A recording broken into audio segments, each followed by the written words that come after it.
Welcome to the Children's Policy Centre webinar series. I'd like to begin by acknowledging the Ngunnawal and Ngambri people, the traditional custodians on the land on which I live, work and play, and pay my respects to their elders past, present and emerging, and who have never ceded sovereignty and remain strong in their enduring connection to land and culture.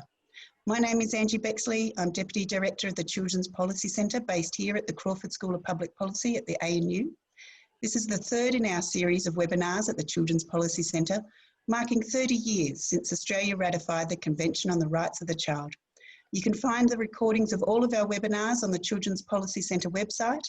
And next Thursday at 1 p.m, we have Holly Dole-McAway talking about her research titled Ask Us, This is Our Country, Aboriginal Children and Young People's Participation in Public Decision Making. And it's focusing on why and how young Indigenous people can participate in public decision-making processes as vital agents of change in this modern democracy. And on Tuesday, the 15th of December at 5 p.m, so a different day and time, we have a very special final webinar looking forward to the future of children's rights in Australia with members of the ACT Youth Advisory Council. So please come along to these events as well. This week's webinar takes place during the 16 days of activism against gender-based violence. And so very relevant here today, we have three experts who will be in conversation with me on the topic of rethinking approaches in relation to the UNCRC and child protection. Associate Professor Tim Moore is the Deputy Director of Practice Solutions based at the Australian Centre of Child Protection at the University of South Australia. Tim's participatory research projects have focused on issues of homelessness, youth justice, child protection, residential care and child sexual abuse and prevention. Tim's current Australian Research Council Discovery project is titled Beyond Safety, Ethical Practice Involving Children, and this week his centre has released a report from a study on what young people and their families need after periods of violence and separation due to family violence. You can find the link to this report in Tim's bio on our page. Emeritus Professor Morag Macarthur is the founding director of the Institute of Child Protection Studies based at the Australian Catholic University. Morag brings a wealth of experience on research with children and young people about sensitive issues, early intervention and prevention, and workforce issues in the human services. In relation to safeguarding children and young people in institution, Morag was a chief investigator on research project commissioned by the Royal Commission into Institutional Responses to Child Sexual Abuse, which explored children and young people's views, perceptions and experiences of safety in institutions. Finally, last but not least, Professor Sharon Bessell is of course the Director of the Children's Policy Centre here with me at the Crawford School of Public Policy. Sharon's research centres on issues of social justice and equality and focuses on two broad areas, social policy for children and the gendered and generational nature of poverty. One of Sharon's current projects is Understanding and Assessing Childhood Poverty in Indonesia, funded by the ARC, and she is also undertaking research on multidimensional child poverty in Australia. Welcome, Tim, Morag and Sharon. Thank you for your time today. Let's get started by jumping straight into these issues, but if anyone in the audience does have a question, please put it in the chat Q&A function and we can address those as well. So first, turning to you, Tim, how are children and families constructed and positioned in the child protection system in Australia right now? Thanks, Angie, and thanks so much for having me along. It's been reflecting over the last couple of weeks around the Convention of the Rights of the Child. I was actually 15 when the convention was signed, and I remember that there was this kind of air of expectation around, what the convention would actually mean for children and young people. In fact, there was a drama event at the end of my Year 9 period where I actually had to get up and do a presentation about the convention. Everyone else got to do faulty tower skits, but I got stuck with the convention. And I remember that, there was lots of conversations about the fact that the convention would really change the way we thought about children, the way that that adults and children related to each other, about the way that children were thought of. And I was sort of reflecting on that recently. There's some work that's been done in Western Australia with the Valuing Children's Initiative, which asked adults from a whole range of different backgrounds to sort of describe children in a couple of words. And overwhelmingly, the words that we used were really quite negative. They saw children as being innocent or naive, ignorant. They saw children really about in relation to the future, that they were human becomings rather than human beings in the moment. So, some of these ways that kids have been constructed broadly, I think, I'm not sure if it's changed significantly as a result of the convention, but it is somewhat troubling. In saying that, although those words were used to describe children generally, when we talk to parents about what they see for their kids, the words are often quite different, because parents can often see the best in their kids, can see all the special things that child brings, their unique talents and what have you. But when we think about kids in care, although there's some amazing carers, some fantastic policymakers, there's some great residential care workers and the like, I think sometimes as a community and as a system, we see kids in the child protection system in sort of deficit ways. We see them as being innocent or corrupted. We worry about what's going to happen to them into the future. And sometimes I think because of that, we limit the types of things that we do for them and they, I suppose, reflect aspirations for them that may not be the same as for others. Yuri Bronfenbrenner, who is the mastermind behind ecological theory, once said that every child needs someone who's irrationally crazy about them, who sees the best in them and that really fights for them. And I suppose in reflecting on the child protection system and the UNCRC in particular, I sort of wonder what a child protection system would look like if all of us were irrationally crazy about the kids that we have in care. Morag, in your experience, what does this mean for the way children and families are treated? Well, I think what the child protection system really does is reflect a very strong view about the way families are seen and the way children are positioned in families. And I think it's underpinned fundamentally by the fact that parents have a private business around children, except in circumstances, and not always, but except in circumstances where children are at great risk. So I think this notion of how children are seen within families and then taken responsibility by the states has a really significant way of how people are treated. And that in fact, it underpins the sort of basic ideas of the child protection system, which is, on one level, is that children are best at home with their families. And it's only in very difficult circumstances that they should be removed. Now, having said that, we know how many children are in care. Nearly 50,000 children have been removed in Australia currently in the out-of-home care system. So that's a lot of circumstances where it's the last resort. I just go back to that study that Tim also raised about valuing children, which I thought was fascinating, that nearly every parent saw children as being owned by their parents. I think that also tells us very much about how children are seen within the institution of families. And I think the children at risk or children's vulnerabilities, which mean we've got to rescue children from parents, puts an emphasis then very much on that crisis circumstance rather than really building strong preventative systems around vulnerable families. Mm. And given that sort of deficit view, Sharon, when children are seen this way, what does this mean for children's right to express their views on matters affecting them? Thanks, Angie. I, like you, am on Ngunnawal land today and would like to acknowledge the traditional owners of this land and pay respects to elders past, present and emerging. And also just to take a moment to say how delighted I am to be talking today with Tim and Morag, who, along with Jan Mason, I think have taught me more about child protection than anyone else. So this is a real pleasure. Look, I think that the comments that Morag and Tim have made really provide us with the foundational explanation for why we have not progressed as we should have in terms of children's participation, as it's often framed, or children's rights to express their views on matters affecting them, which is the wording within the convention itself. And I think the ongoing idea that children are either vulnerable or risky or developing, not yet competent, means that we don't place a value on their views and their experiences of the world. And I think that idea that Morag talked about of ownership, of parents having some level of ownership over their children, exacerbates that. I mean, in Australia, I think it is extraordinary in 2020 that corporal punishment is still permitted. that parents and in some states, teachers and caregivers can use corporal punishment against people under the age of 18. Now, that to me, more than almost anything else, speaks to how we think about children in Australia.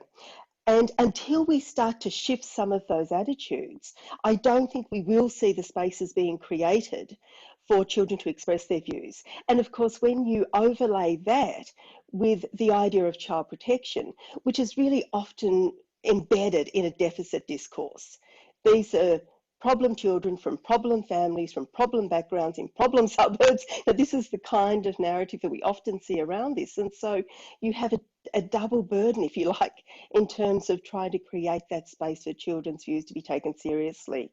And to my mind, that's one of the greatest problems that we face with the care and protection system, because we are still not listening to children. And that's not to suggest we should be saying to children, you must make your own decisions. What we need to be doing is respecting children's views and valuing them and responding appropriately. But we are a very long way in Australia from doing that. And I think the reasons Morag and Tim have outlined explain why. Morag, you've undertaken research with child protection professionals. Adult professionals within the child protection system often talk about the importance of children's participation. Why do they value the concept of participation? Well, I think we were very interested in the research that says all workers say they want to talk to children and listen to what they say, and all children say, not all children, a lot of children say it doesn't happen at the right time, it doesn't happen at all, it doesn't happen effectively. So how do we understand this gap between what practitioners say, and they say how important it is, and what children say, which is we actually don't think we get to participate in meaningful ways at all? So what I think does recognise a change is the three main reasons practitioners give for why they think participation is important. And I think the language in how they present these arguments during the interviews was really quite significant. The first thing is that they very much say that they are working in a child-centred system. Now, that sometimes surprises me, but I've heard child protection workers say this a lot, that they're the only ones that are focused on children. Everybody else is focused on adults, but we're very much focused on children, and that reflects a clearly articulated legislative framework in which they work. So that's the first thing, they work in a child-centred way. The second thing is that they recognise that the system is surrounded by adults who speak on behalf of children. And the practitioners in our study really strongly argued that they had to speak to children because there was a lot of adults speaking for children. And so to truly understand what children were worried about or were concerned or fearful about, or things that some of their wishes they wanted, they understood they had to speak with children directly. So that was the second thing. One is, they actually do recognise that children and adults do see the world differently. And I think that's a big shift. I really do. And the third thing is, and they say this over and over, now there's lots of structural reasons why this doesn't happen, but they actually articulate a rights position that says children have the right to participate in decisions that affect them. Now, they're saying all the right things, so I think that is a very positive step. So they're the three main reasons that practitioners will give for why they think participation of children is so important. And I think that does give us some hope that if we can try and ameliorate some of the obvious structural and individual barriers to enabling children's participation, that we're at least on the right track. Tim, if I could turn to you now, what do we know about children's experiences of participation? Yeah, so as Morag mentioned, over the years we've heard varying accounts from children and young people about the level of participation that they engage in. Just for example, in 2018, I think the Create Foundation did a survey with amongst their young people, and 67% said that they felt that they had a say reasonably often. So lots of kids are feeling that they are engaged, which is helpful. Unfortunately, in that same report, they reported that 15% said that they rarely or never were involved, which I think highlights that particular groups of young people, and in this case it was young people who were living independently, young people who were in residential care, and younger children, felt that they weren't given lots of opportunities to have their say. But for me, the convention really sets up an expectation that we provide young people an opportunity to raise their views and to participate in decision making, but it also places a responsibility on organisations, particularly those that are state run, to give due weight to the views of children and young people. And it's kind of interesting, in some work that Morag and I did a few years ago now with young people in residential care, we asked them the same question, you know, how often do you, or how satisfied are you in regards to how often you get to have your say? And, you know, young people often said, you know, 7 out of 10, 8 out of 10. And we thought, oh, great, that's fantastic. That looks a little bit different to what we'd sort of heard in the past. But then we had another question where we said, how satisfied are you in relation to whether adults respond to what you've asked for, or how responsive are they to what you've raised? And young people often said 2 or 3. So we might be giving young people lots of opportunities to have their say, but I think we still need to move into a space where young people, we're actually taking on board what young people are saying. Also, I think we need to think about what we're asking children and young people about. You know, some young people, when we ask them the things that they have their say about, they might say, you know, the food they get to eat, or, you know, what colour their room's painted, or what have you. But some of the fundamental questions that I think they want to engage with, you know, am I safe? Do I want to be placed in care? What sort of care arrangements do I want to have? What sort of contact do I want to have with my family? Often children and young people don't have those conversations. And it's interesting when we talk to children and young people about why they think that's the case. You know, many have said, well, it's because adults find these conversations confronting or challenging. You know, one young person said, you know, adults don't like to talk to kids who are in pain, so they don't ask us those questions. So young people, I think, are desperate to have some of those conversations. And another story, which I'm sure Morag's sick of hearing me talk about, was, you know, years ago, we, as a bit of an icebreaker for one of the research projects, we had these talking cards like, you know, my favourite pizza is, or the best holiday I ever went on was ... And one was, if my life was made into movie, I'd like to be played by ... And one of the young men that we spoke to, who lived in a family where there's drug and alcohol issues, and he had some care involvement as well, he said, you know, if my life was made into a movie, I wouldn't be allowed to watch it because it included violence, adult themes, you know, drugs and what have you. And he said, but I need to talk about it.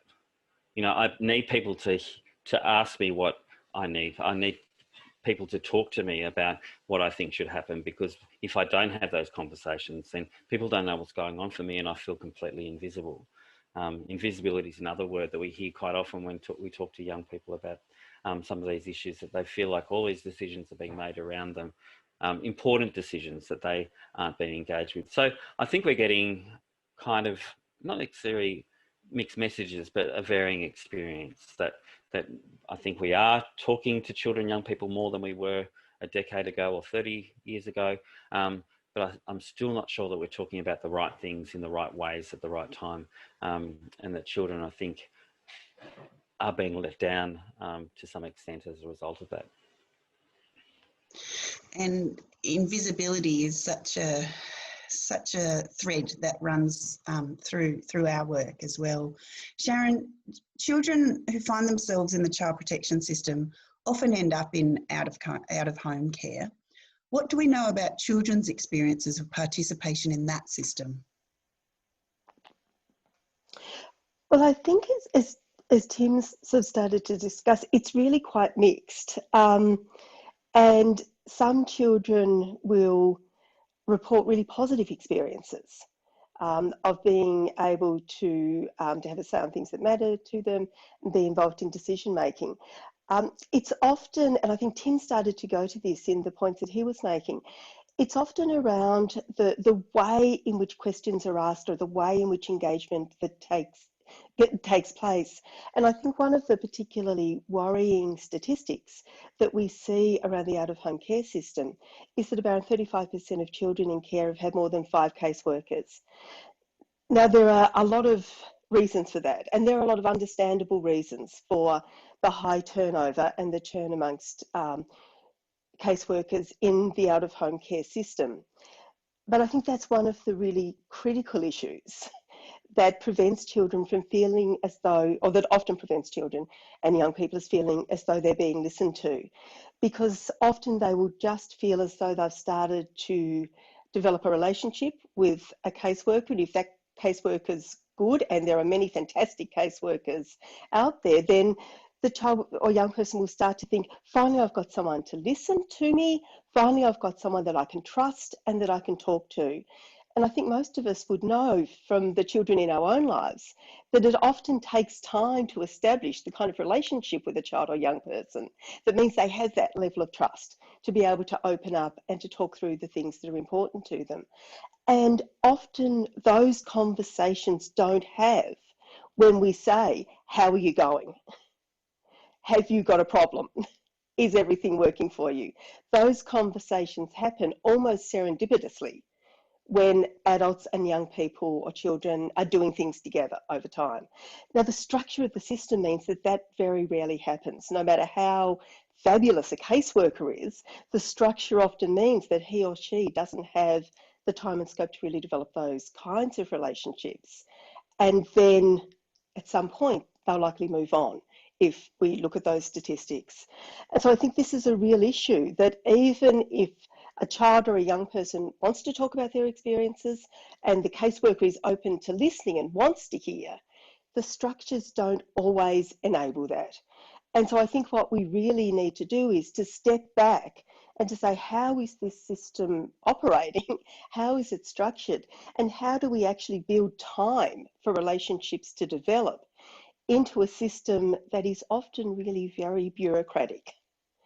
And perhaps how can we start to introduce more caring adults, you know, that the kind of adult that loves them like crazy no matter what?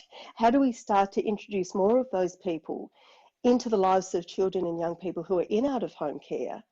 And how do we connect those adults together to form a web of support around children and young people? So it's not always an official, formal relationship that's kind of bedded in the bureaucratic processes, but how can we actually start to build genuine relationships that create spaces for children and young people to open up and to share their concerns in ways that are easiest for them, and at times that are most appropriate for them, that are not driven by the next appointment.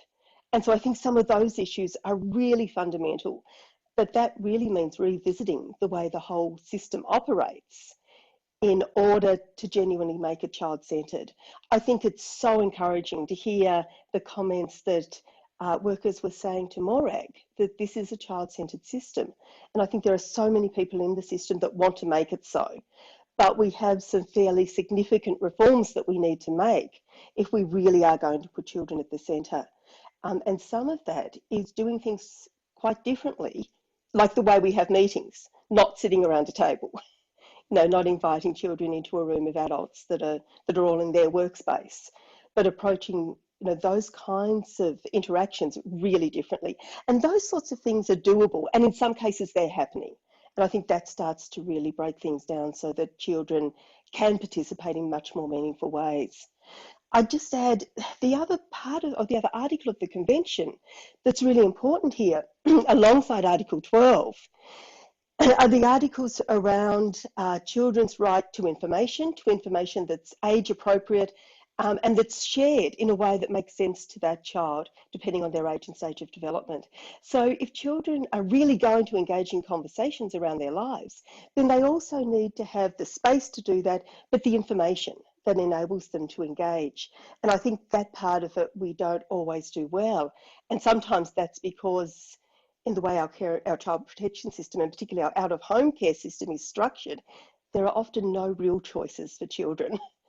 And so what they're given are non-choices. Now, I once had a young woman who'd been through a number of placements telling me that her worker, who she really cared about and felt cared about her, and she talked about as a good person, was driving her to what was to be her next placement.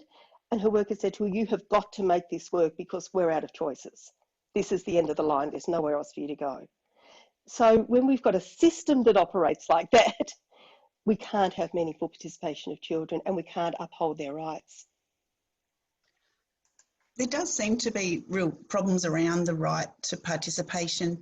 Tim, if I could just turn to you now, would you be able to speak a little on other rights that are not being fulfilled within the care and protection system? I probably just want to make two quick points first. I think when we're talking about child protection, obviously there's the system, but there's a whole community and a whole network, I suppose, of other players that sit around it, whether it be foster care organisations, whether it be schools and communities and what have you. And so when we're talking about child protection, we really do need to bring into the conversation all those other players that can help or hinder children and young people as they work their way, I suppose, or journey through the child protection system. I raise that because I think that sometimes we place all the expectation on a system that has a very, and Morag will talk more about this, I'm sure, a very focused set of responsibilities, and that really, you know, when we look at how we want our children to be raised, you know, there's that old maxim that it takes a village to raise a children. So it's about thinking about how do we bring all these others into the tent and as well, and say, how are you supporting children to be able to enact their rights? How are you supporting them to flourish, to grow and to develop? When we think about some of the issues that children and young people in the child protection system have in regards to other rights, you know, we can continue to be concerned about, say, health and mental health. There's sort of different views out there as to how we're going. Again, the Create Foundation, which directly engages children and young people, found that, you know, I think again around 70% of young people felt that they were healthy and that they were doing okay, but they were worried about things like their weight. They were worried about exercise. A lot of them were concerned about bullying and that it took a toll on their health and mental health. And a lot of young people who are transitioning out of care experience quite a lot of anxiety about what's going to happen next. So, you know, health is an issue. Education is also an issue for lots of young people who are engaged in out-of-home care. We know that generally their educational outcomes aren't as good during their time in care, and internationally we're seeing that can have a profound impact into their adulthood, with young care leavers being less likely to engage with education. I'll probably just flag work of Robbie Gilligan and others who've sort of flipped some of that and said, actually, some of the care leavers that he's worked with have been incredibly successful, have been resilient, have had this survivor pride that I got through this, and have successfully transitioned. So I think it's about learning not only from those who have had negative experiences in the system, but also those who've done well as well. So across the convention, there are some concerning elements for children and young people. Particularly, we've seen that outcomes are often poorer for young people who are in residential care, Aboriginal and Torres Strait Islander young people in the child protection system, young people with disability. So there's particular groups that aren't doing as well, and I think we need to sort of target in on some of those young people and go, okay, what can we do to change your experience, to ensure that, you know, a whole range of different services and supports and communities are wrapped around you so that you do have better outcomes, and that really we're upholding the CRC in regards to all those different domains. Yeah, and I think turning to the community and thinking about it holistically is certainly where we need to go. Morag, could I turn to you in the context now of COVID-19? What are the implications for child protection and children's safety? Well, I think there's the really obvious ones, which are children, particularly, you know, if you're in lockdown, that children are even more invisible than they would be normally. And, you know, the sort of normal checks that might exist with even vulnerable children going to schools and, you know, being surrounded by adults who might be concerned about them, I think is a really obvious thing.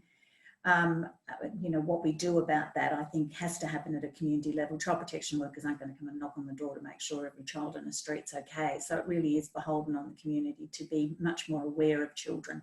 And if you're not seeing children, even in times of lockdown, then, you know, it really if everybody just went and knocked on their neighbour's door and to ask with a really legitimate reason now about COVID, not about, you know, it sounds like you've been screaming a lot in there, but really as a genuine heartfelt belief that, you know, you are just checking in on people and their children.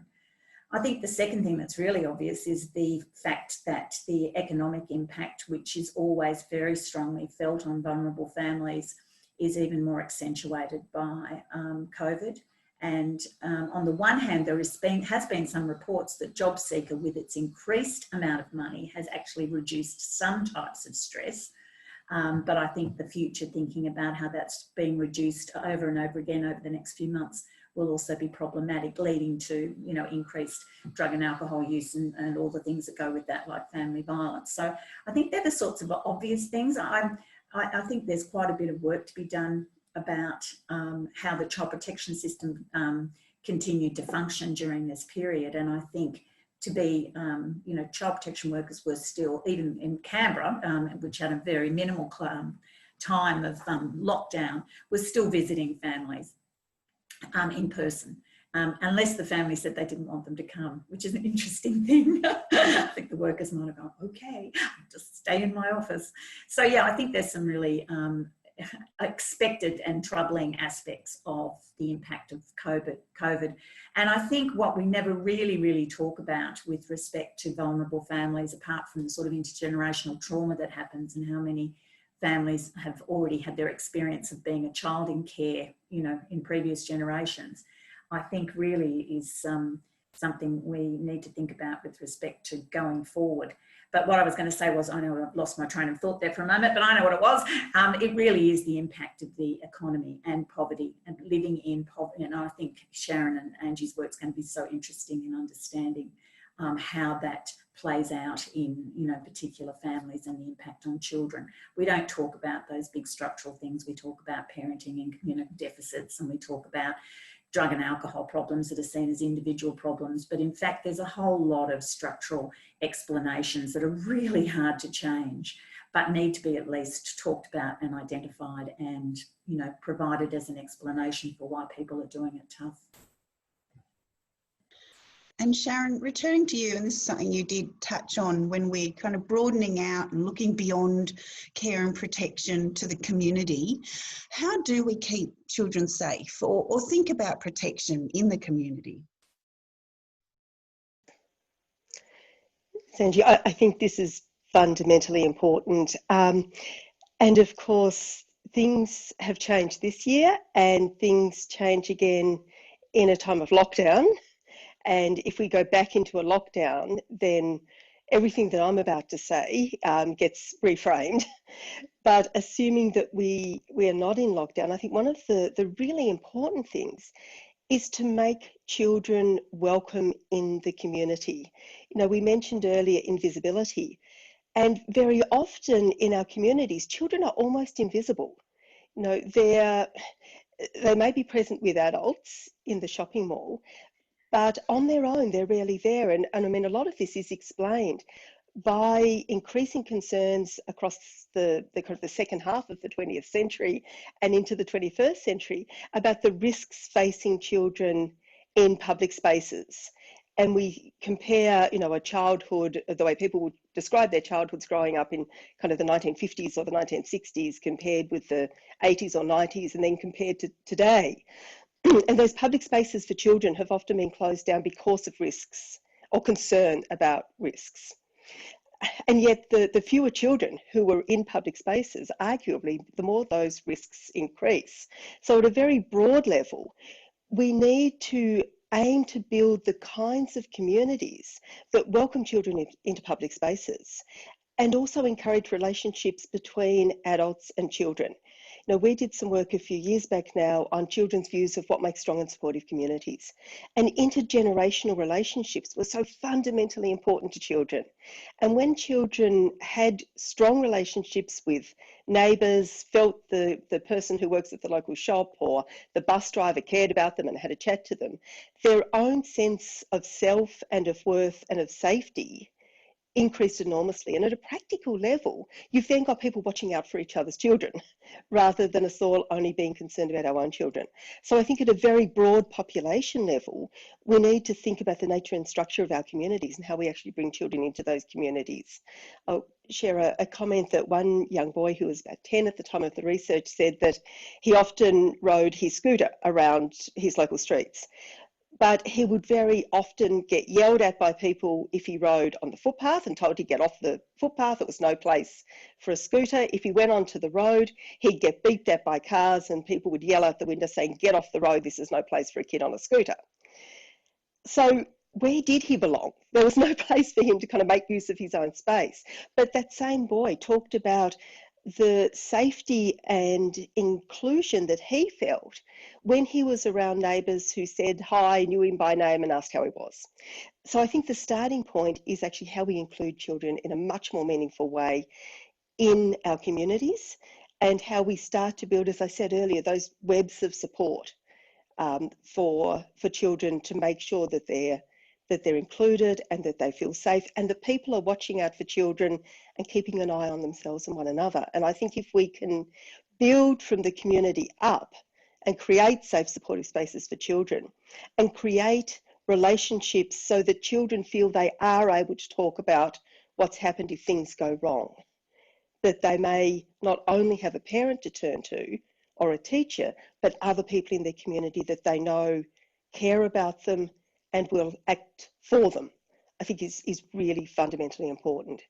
In terms of communities, the other thing that we really need to do in Australia is to pay greater deference to and value far more the Indigenous communities and the strengths in those communities in terms of looking after and supporting children. If we think about out-of-home care, you know, we've got Aboriginal and Torres Strait Islander children, about 5.5% of the population, nearly 37% of children in out-of-home care.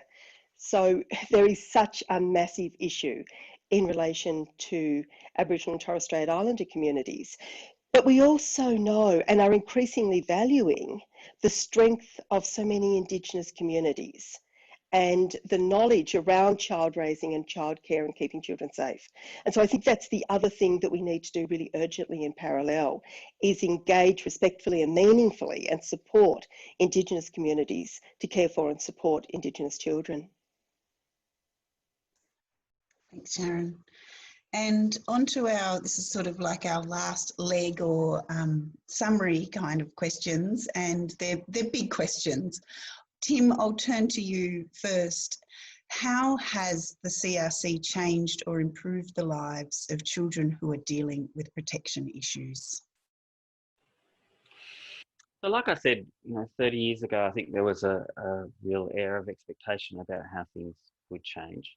I think that the fact that children and young people are being recognised as rights holders is significant. I think that in some ways that recognition has been more symbolic than practical. So I think we've got broad agreement that children do have rights, and they have rights to protection, they have rights to participation, they have rights to a particular type of childhood that states need to help provide them. So I think that's been really powerful. I think that there has been great investment in ensuring that children who experience a whole range of barriers to good health, to good education and what have you, are recognised. Again, I wouldn't say it was just symbolic, but we probably have a bit of a way to go in regards to realising some of those aspirations. But I do sometimes wonder as to whether or not we've come far enough. And in saying that, whether or not our aspirations have been great enough. And I was mentioning to Sharon and to Morag that I've sort of been reading again some of the work of some of the writers of the convention, or those that were championing the children's rights for some time, because it didn't just happen in 1989, 1990 for Australia. you know, some people were advocating for this for, you know, 50, 60, 70, 100 years beforehand. And, you know, there's a guy that I love, Janis Korczok, who was a children's rights champion. In fact, he was a paediatrician and gave up his job in an emergency department so that he could set up an orphanage, because he said, you know, all these kids are coming in and I'm giving them Band-Aids and I'm responding to their immediate health needs, but I'm not changing anything. So he went off and set up the orphanage, and he was a bit of a overachiever because he had his orphanage, he had a radio show, he wrote books for kids. But he talks about, you know, that children really should have a right to a particular type of childhood. They should have they have a right to feel joy and wonder. They have a right to have an honourable death. So at that time, you know, lots of children who were, you know, had cancer or what have you, weren't able to decide about what sort of treatments they might have in place. So, you know, he looked at things more globally and said, we need to have aspirations for our children. We need to have aspirations as to what children should be expected. I'm again not sure that we're doing that as well at the moment. But I think, you know, we are fundamentally changing the way that children are interacting with their worlds, and I think that's a positive thing that should be celebrated. And I think, you know, today's discussion, we've highlighted some of the limitations of systems like the child protection system, but I think that there is a real willingness and a real passion actually amongst leadership in some of those systems to change.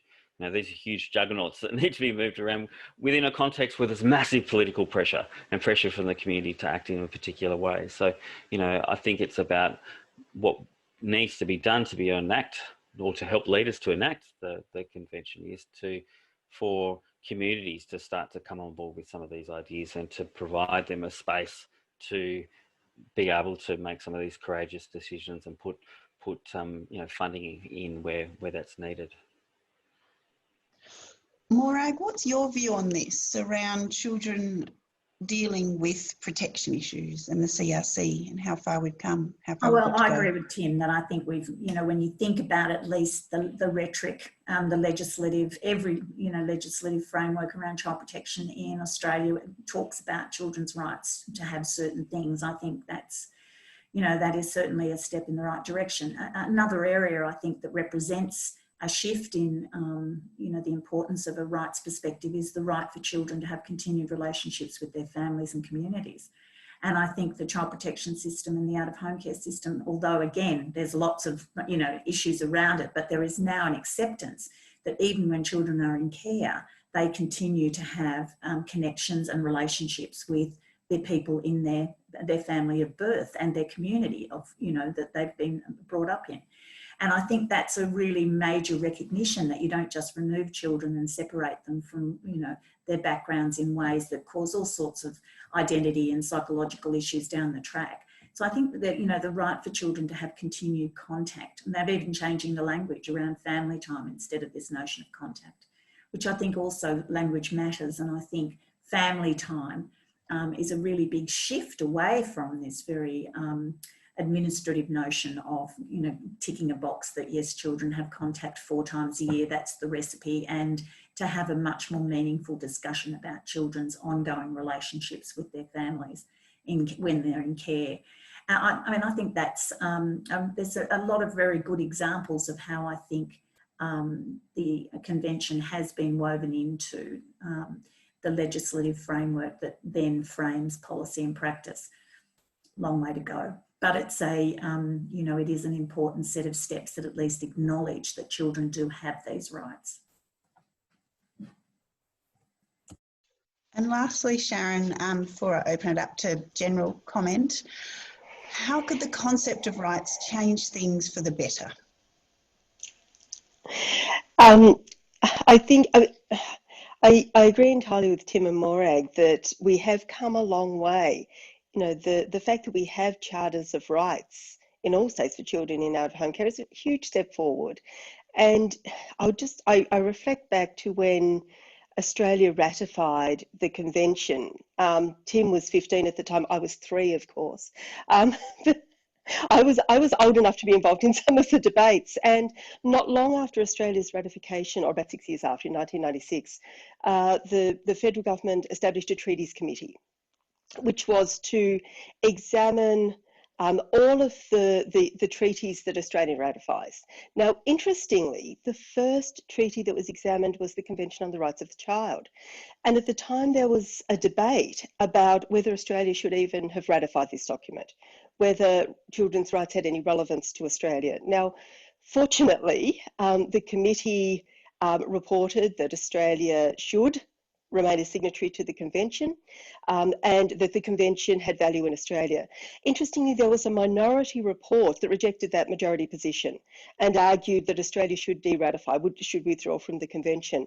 Some of the parliamentarians who authored that report have now moved on. Senator Abetz, of course, who was one of the authors of that report, is still in Parliament today. So we've come a long way from those debates. We've moved on a great deal, and I can't imagine those debates playing out in the same way today. So we've got some runs on the board, but we've still got quite a long way to go. And how would rights make a difference? Well, we've got the frameworks in place. We've got the national framework, which draws on the convention. You know, we've got those structures and processes there. We have commissioners for children in every state. We have a National Commissioner for Children, and I think Anne Hollins has joined us today, which is fantastic to have Anne involved in these kinds of conversations. So that's fantastic. What we need to do now is think about the principles and how we make them real. You know, how in every circumstances we put those principles into place. And there are 4 guiding principles that the Committee on the Rights of the Child talks about. The principle of non-discrimination. So how do we start to put that in place for all children?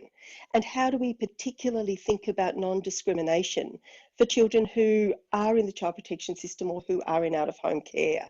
And this goes to the issues that Tim mentioned around healthcare, around education, around protection from bullying. So how do we ensure that there is equity? And how do we think about non-discrimination in a context where poverty is likely to get worse? Despite the fact that we've now moved out of the technical recession, I think COVID means that poverty is going to get worse for many people in Australia. So how do we put that principle of non-discrimination in place? How do we put that principle in place for Indigenous children? Best interests of the child is the second guiding principle. How do we make best interests not a primary consideration, I would argue, but in relation to child protection, the primary consideration when we're thinking about these issues? How do we ensure children's rights to life, to survival, and to full development? And how do we better respect children's views and change both our formal systems, but our attitudes and our ways of acting within our communities to make that really happen? So I think if we just take those 4 principles, we can start to see some actually really straightforward steps and changes that we can make at the systemic level, that we can make in schools, that we can make in communities, that we can make in our own interpersonal relationships, to make children's rights real and to make a difference, particularly for the most vulnerable children. We've still got time for some questions from the audience. If anyone wants to put it in the Q&A function. I have a question.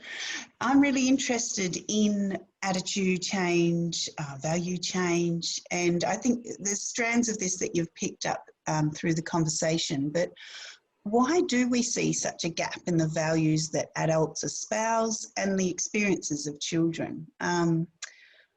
You've spoken a little bit to the structural and systemic issues, but I'm wondering if each of you could just elaborate a little bit more from your own perspectives. I go first. See, Go for it, Morag. Sorry, I should have pointed. I think, you know, the sort of dichotomy between, well, you know, the continuum between people's attitudes about children and how they're constructed, between being too vulnerable and being not competent, I think are still alive and well. I think, you know, you might still think of 15-year-olds able to participate in all sorts of different ways. You know, Perish thought they might even be able to vote at 16. But, you know, remove a child into the single digits area and, you know, the whole sort of construction of children changes quite significantly. And I think, I just think that they're very embedded these values and opinions and constructions of children. And I think Tim and I have talked about this a lot, and there are absolutely clear structural reasons why children have less power in all sorts of ways to adults. They're smaller, they don't vote, and they are owned by parents. So you've got multiple layers that really get in the way of them continuing to have, you know, more significant agency in society. Angie, I was going to say, I think that the way that adults view children depends on which children we're thinking about. Is it my children, our children, or those children? And I think, you know, the further the children get away from those that we connect with, I think that's where things start to get problematic. You know, as I said right from the start, you know, the Yuri Bronfenbrenner was saying that, you know, that proximal relationship is really important, and I'd see the best in my kids. And, you know, maybe I think some of my nieces and nephews are a bit of rat bags, or, you know, the kids in the neighbourhood, but they're part of my family and they're part of my community, so I'll give them a bit of leeway. But when we start to construct kids as others, that's where things fall down, and we start to dehumanize them. You know, as we were talking, you know, I was thinking about the convention and thought about the girls from Billawella, and we're just going, those children's rights, you know, haven't been part of the discussion. And, you know, if we're living in Australia that upholds or sees every child as being a rights bearer, and that we have this collective responsibility for ensuring the safety and protection of kids, then we wouldn't allow for those children to be in that circumstance, nor would we allow for some of the inhumane treatment that does still happen with particular groups of kids in, you know, some detention centres and some situations. We wouldn't have some of the tough on crime rhetoric that occurs where we're punishing kids who've got extremely significant trauma backgrounds in a way, thinking that if we punish them and cause them more pain, then somehow they'll be able to deal with these childhood adversities and go on. So, you know, I think, you know, Sharon sort of pointed to it before, that the nature of the community is changing, and I think one of the offsets of that breakdown in community is that we're not seeing the kids who we would have used to see as our kids in that kind of way. And I think we need to change that. We need to think, how do we build communities up again so that children are getting that support? I think the other thing I just wanted to flag was that I think sometimes people think that working from a child's rights perspective or taking a child-centered approach means that we forget about families, or we downplay the need, particularly of parents. But, you know, in all the research that we've done, in fact, that study that you mentioned at the start, you know, around young people in families affected by violence, when we ask young people what they want most, they want support for their mums and dads. You know, they want for mums to be able to cope with these things. They want to know that their siblings are safe. So I think sometimes our view gets too narrowed on that one child in that one circumstance, rather than going, okay, what's happening in that ecology around that child? How do we support the families to support these kids? Because, you know, too often children feel rejected by a system that's supposed to be keeping them safe, and they go, this isn't okay. So work with young people in residential care, for example, they say, if you take us from our families to give us a safe life, then you have to make sure that our life is safe. You know, we can't be exposed to further abuse. We can't be exposed to further exploitation. Young people, you know, saying, if there's violence in my family and you remove me but leave mum at home by herself, I'm not going to experience safety, because I'm going to be anxious about her all the time. So, you know, if we're truly committed to children's rights, then we need to actually say, what are some of the other things that are restricting the children's rights, and how do we change that in a way, in this case, in a family-oriented, you know, community engaged kind of way. So Angie, on this, I think there are kind of three things that we need to think about. One is what we've talked about, the good things that have happened in terms of embedding children's rights into a range of policies and legislative frameworks, but there are still laws that exist that are really problematic. And I mentioned corporal punishment, and I think that's an example of where we can take a legislative lead and make changes at that level with an education campaign around it. And that's not to say that parents would then be criminalised. There are other ways of making it unlawful to use violence against a child, but to do it in a way that's educative rather than punitive. Related to that, I think we do need more education around the concept of children's rights in Australia. For most parents and for people who care about children that are in their lives, the Convention can be one of the best advocacy documents they can have to look after their children. And the third thing is, and this goes to what Tim was saying and what I was saying earlier, is we need to build intergenerational relationships across our communities, because the way we think about the children in our own lives is completely different often from the way we see other children. And so we have to build those relationships so we all care. And Tim used the example of the girls from Belair and how they've been treated. But look at the way that community is trying to care for and protect and bring home those girls because they know them. We all need to feel that we know and care for the children in our broad community, which is Australia. Thank you. I have a question here from Faith. Hi, Faith. Faith presented last week, and in part you've gone to answer some of this, but Faith asks, how can workers best engage with the CRC in their work in the child protection space? Do you feel there is enough knowledge of the CRC in Australia and how it can be implemented and championed in the practical sense on the ground? So Sharon's partly answered that. Morag or Tim, would you like to pick that up in the couple of minutes remaining? I think I don't know how strongly workers recognise that they are in fact working in a statutory sense in a rights framework. I think I don't know the answer to that except to say what the study said before. But I think you know, the principles that Sharon talked about earlier are a really fantastic way of sit-in practice. You know, that if you actually use those principles as a way of thinking about your practice is a really very good start that enables you to reflect on how you work in that way. I think the guidance is there. I think when we think about the child protection system, I suppose we're not just talking about statutory child protection, and I think that's a really critical point, that all of us are part of the child protection system in one way or other, either at a community level or at a neighbourhood level or in an organisational level. So I think there is, I think it's a very powerful discourse to engage in a conversation about, and I think that's to be encouraged in reflecting on practice. Tim, any last words on that issue? Yeah, so just a shout out to the EPIC study that you mentioned at the start, looking at ethical practice involving children. As part of that, we analysed documents from Australia, policy documents and legislation from Australia and elsewhere. Have to say, comparatively with some of the other countries, we didn't have a strong focus on children's rights as in other places. And sometimes they were motherhood statements rather than saying, what do we actually need to do? What does this look like in practice? And what sort of expectations do we have of staff?